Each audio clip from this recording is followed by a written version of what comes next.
Akkam jirtu hordoftoota BBC Afaan Oromoo har'a dhimma marii US fi Iraan gidduutti torban kana gaggeeffamaa ture ilaalchisee odeeffannoo haaraa bahee qabannee dhiyaanne. Kunis Iraan fi US marii guyyoota lamaaf gaggeessaa turan waliigaltee malee xumuruu isaaniiti.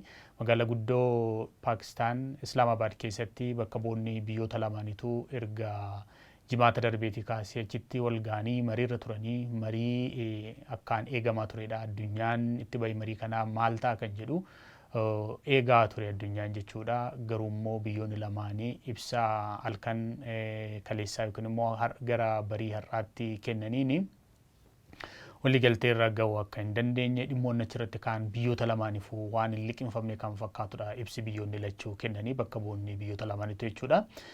Paakistaan xiyyeeffannoo guddaa kennuudhaan magaalaa guddoo Islaamabad keessatti humna eegumsaa cimaa gaggeessitee numaayyuu namoonni biizinasii isaanii cufanii akka guyyoota lamaaf turan gochuudhaan marii kanaaf kan qophaa'aa turte. Addunyaanis itti bahi marii kanaa maal ta'a kan jedhu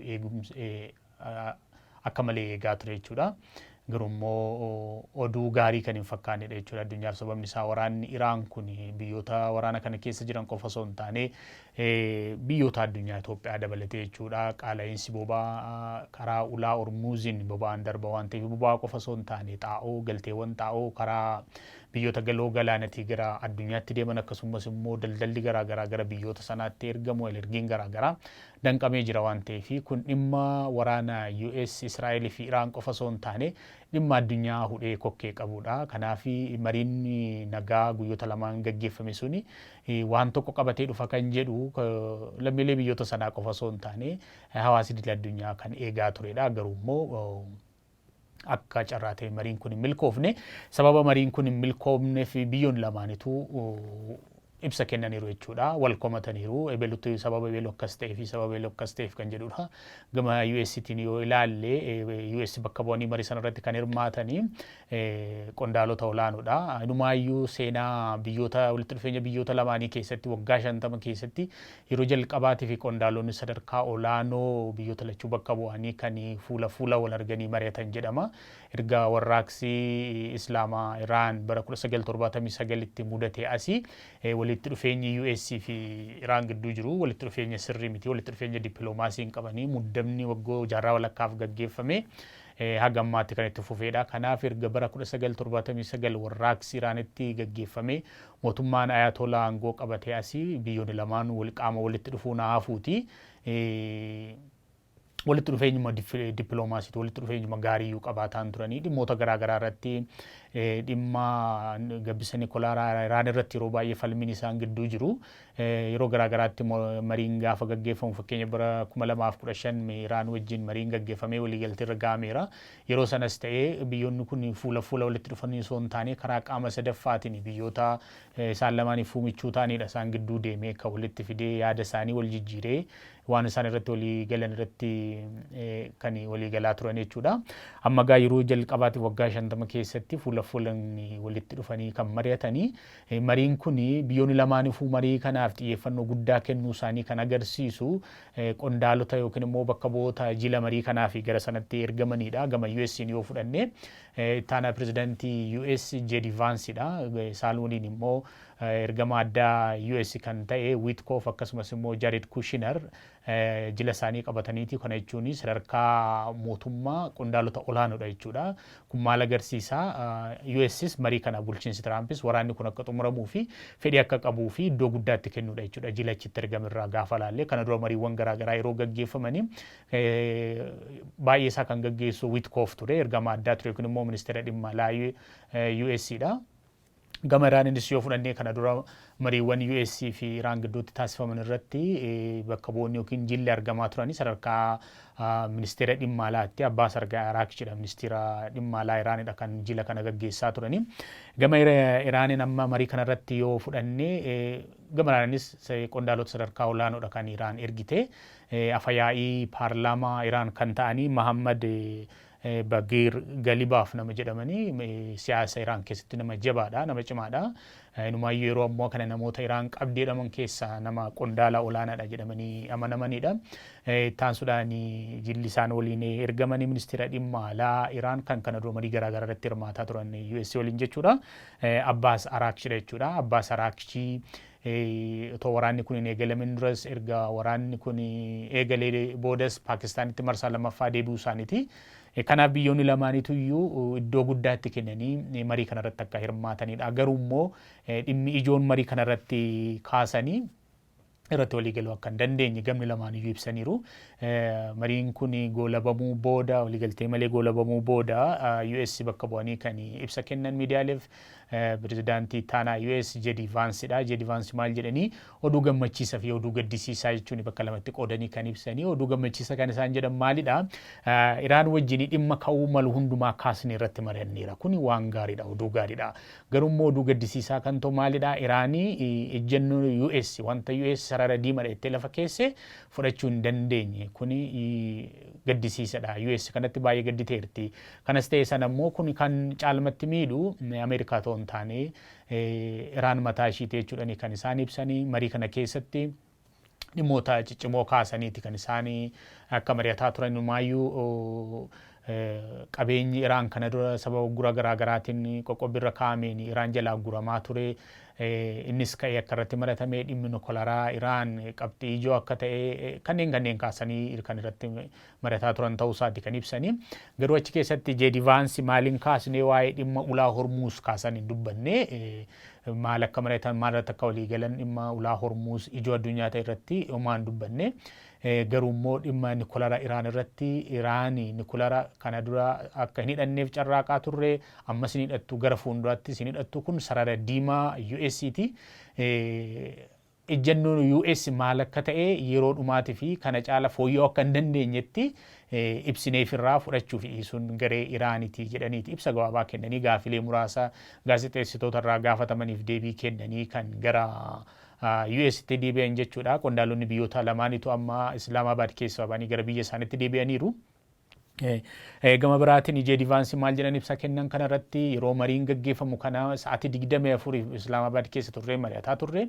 Marii cimaadha kan gaggeeffamaa ture. Akkasuma pirezidaantii Doonaald Tiraamp wajjin gidduudhaan mari'ataa turre. Qondaalota waraanaa ajaja giddu galeessaa wajjin mari'ataa turre.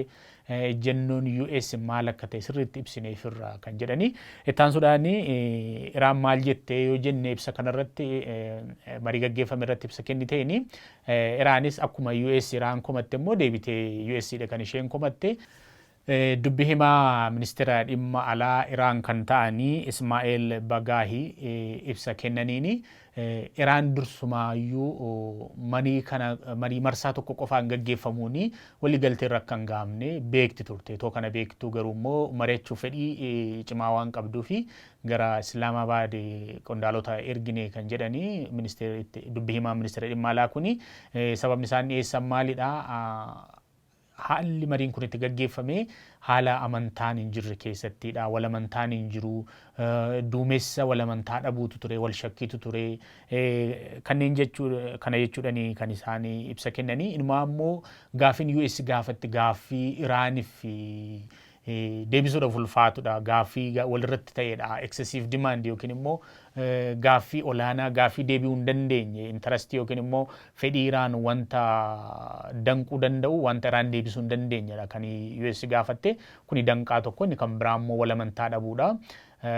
Wal amantaa dhabuu jechuun isaanii maalidha? Kana duras mariin bifa wal fakkaataadhaan gaggeeffamaa ture. Iraan US wajjin yeroo garaagaraatti marii teessee dudduuban waraanamteerti. Ammas immoo carraan wabiin amanamaan jiraachuu qaba. Kanaaf marsaadhuma tokko qofaan gadi ta'anii mari'atanii marii ragaamuun waliigaltee ragaamuun akka hin dandeenye Iraan bareechitee beekti. Kana too beektuutti seentee gama biraan immoo gaaffiin US irraa dhiyaate gaaffii walxaxaa yookiin immoo gaaffii humnaa oliiti kan isheen gaafatte gaaffii Iraan deebisuu hin dandeenye excessive demand jechuudhaan kan ibsanii.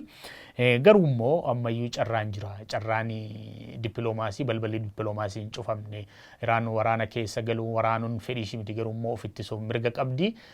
Garuu dippiloomaasiitti namanti balballi dippiloomaasii ammayyuu hin banamne. Garuu mariin kun marsaadhuma tokkoon xumuramee waliigaltee irra geenya kan jedhu amantaa keenya miti waan jedhu kan isaan ibsani.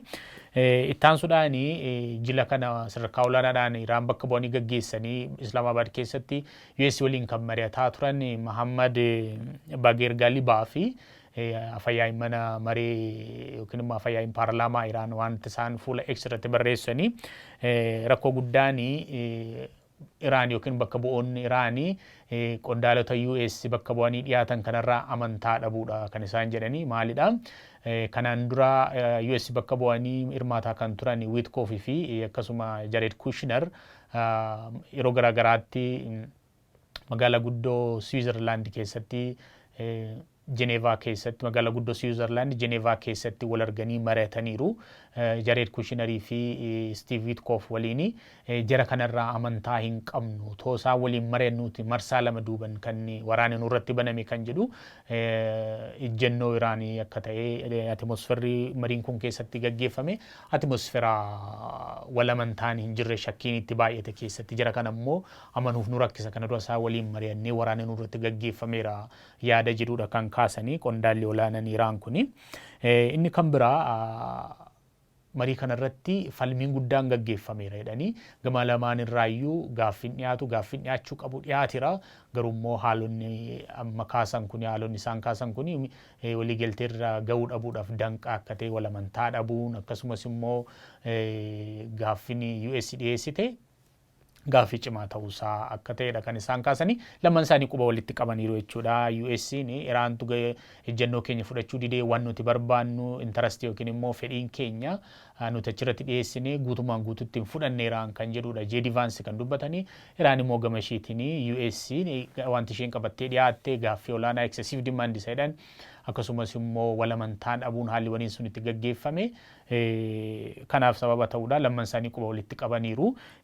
Garuu immoo dubbii yookiin ibsa lamaan isaaniirraa hubachuun akka danda'amutti wanti kun dhumatee balballi isaa waan cufame waan fakkaatu miti. Sababni isaa lamaan isaanuu kana booda walitti hin deebinu jedhanii miti kan waadaa galanii ibsuma kennanii deemanii balballi dippiloomaasii akka jiru keessumaa ibsa Iraan kenniteerraa ni mul'ata. Gama biraan immoo biyyoota kana lamaan walitti fiduudhanii kan mariisisaa turte Paakistaan maal jettee isa jedhu yoo ilaalle Paakistaanii biyyoonni kun lamaan erga waraanni kun eegale akka walitti dhufanii fi tattaaffii guddaa biyyoota gochaa turan keessaa adda dureedha. Kana duras torban tokko dura qondaalonni gama lamaaniin achitti walitti wal gahanii mari'atanii waliigalteerra toonga'iin ba'anii amma immoo sadarkaa olaanaadhaan qondaalonni lamaan bakka bu'anii achitti hirmaatanii guyyoota lamaaf Islaamabaad keessatti biyyoota kana keessummeessitee akka isaan walitti dhufaniif tattaaffii guddaa gooteerti. Biyyoonni lamaanuu waliigalteerra gahuu dhabuu isaanii ibsanis garuu immoo Paakistaanin baay'ee galateeffataniiru.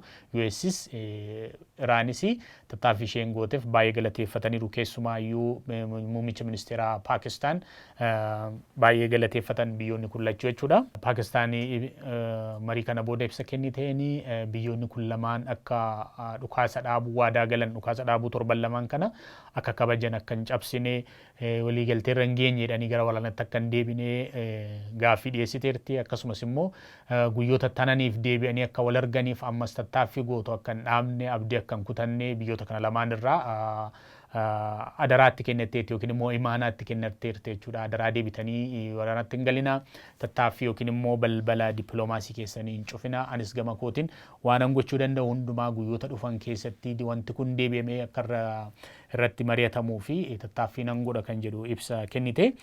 Gama biraatiin maaltu taanee ta'uu danda'a kan jedhu yoo ilaalle rakkisaadha kanatu ta'a jechuudha. Fi sababni isaa biyyoonni lamaan kun carraa mariitiif balbala kennina jedhaniiti kan torban lamaa fi gaaffii Paakistaan dhiyeessiteef waliigaltee dhukaasa dhaabuu tole jedhanii kan fudhatanii amma waliigalteen dhukaasa dhaabuu kun torban tokkorraa gara dhumuutti deemaa jira.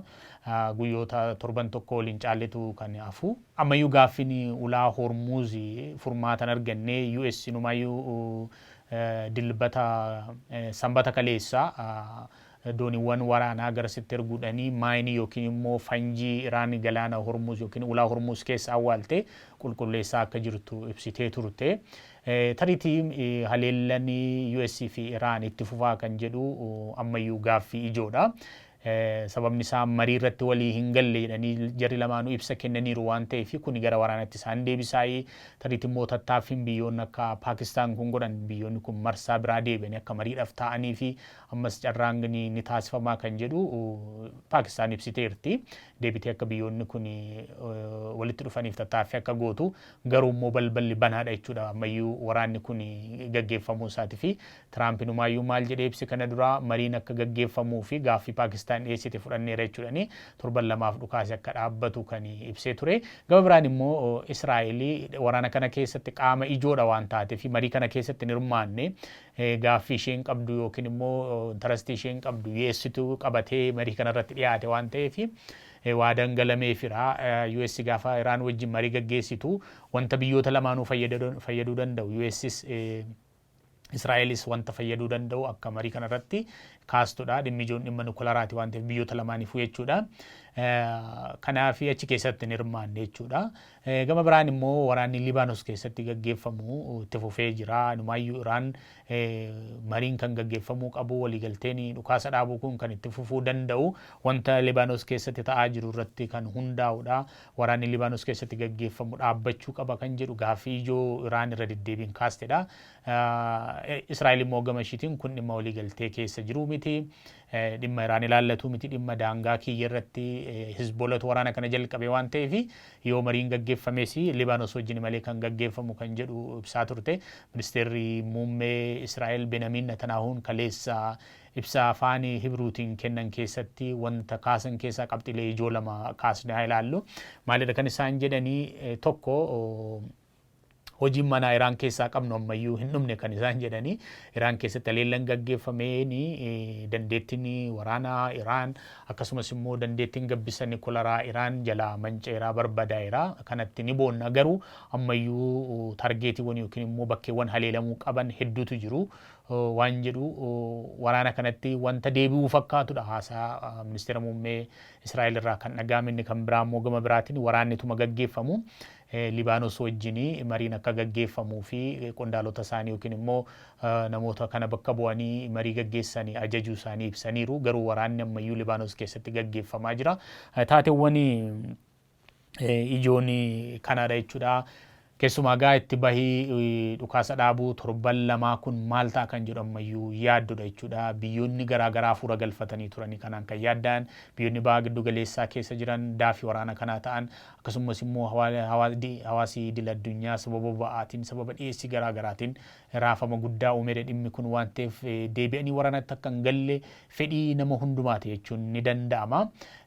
Garuu immoo waraanni kun itti galameera. USH keessaa waa qabattee bahuu barbaaddi yookiin dhimmi nukilaaraa furmaata akka argatu barbaaddi.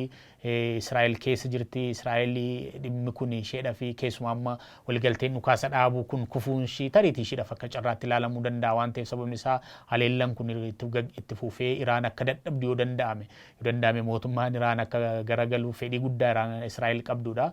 Garuu immoo yoo danda'ame yoo xiqqaate sadarkaa yeroo dhiyoo keessatti Iraan humna waraanaa deebistee ijaarrachuu hin dandeenye fi gabbisaa nukilaraatti fufuu hin dandeenyetti achirraan gaanii deebi'uu fedhii Israa'elidha waan ta'eef jechuudha. Kuni Israa'eliif tariitii gammachuu guddaa ta'uu danda'a. Gama biraan immoo Tiraampii fi bulchiinsa Tiraampiif mataa bowwoo kan biraadha. Sababni isaa ammayyuu warra Tiraampii deeggaran dabalatee waraanni kun itti fufuu hin qabu kan jedhu dhukaasni dhaabbachuunsaa waan gaarii ta'uu kan kaasan jiru. Durumaayyuu waraanni kun waraana keenya miti jedhanii jalqaba warraa kaasanii kan qeeqan jiru. Gama biraatiin immoo kaayyoon waraana kana qabatamee itti galame kufeera kan jedhu. Sababni isaa mootummaa Iraan garagalchuun kaayyoo ijoo Israa'el fi US jedhamaa ture. Garuu mootummaan Iraan ammayyuu hin kufne hin dadhabe humna waraana isaa dadhabe malee garuu immoo humna waraanaa kan biraa qaba jechuudha. Hidhatee akka misaa'ilaa fi diroonii yoo ta'u baates ulaan Hormuz amma Iraaniif meeshaa isa guddaadha jechuudha. Ulaa Hormuz cufuu isheetiin fedhiiwwan US baa giddu galeessaa keessatti qabduu fi akkasumas immoo hawaasa idil addunyaa biratti mufiin guddaan akka ka'u gaaffiin guddaan akka ka'uu fi waraanni kun akka dhaabbatuuf US fi Israa'el irratti dhiibbaan guddaan akka gaggeeffamu ulaa Hormuz cufuu ishiitiin itti milkoofteerti jechuun ni danda'ama jechuudha. Iraanii maaltu itti fufaa ittaanee maaltu ta'uu danda'a kan jedhu waanuma jala buunee isin biraan geenyu ta'a. Hordoftoota keenyaa waan waliin turtaniif guddaa galatoomaa isiniin jecha akkasuma chaanaalii YouTube BBC Afaan Oromoo subscribe gochuudhaani nu hordofaa isiniin jenna galatoomaa.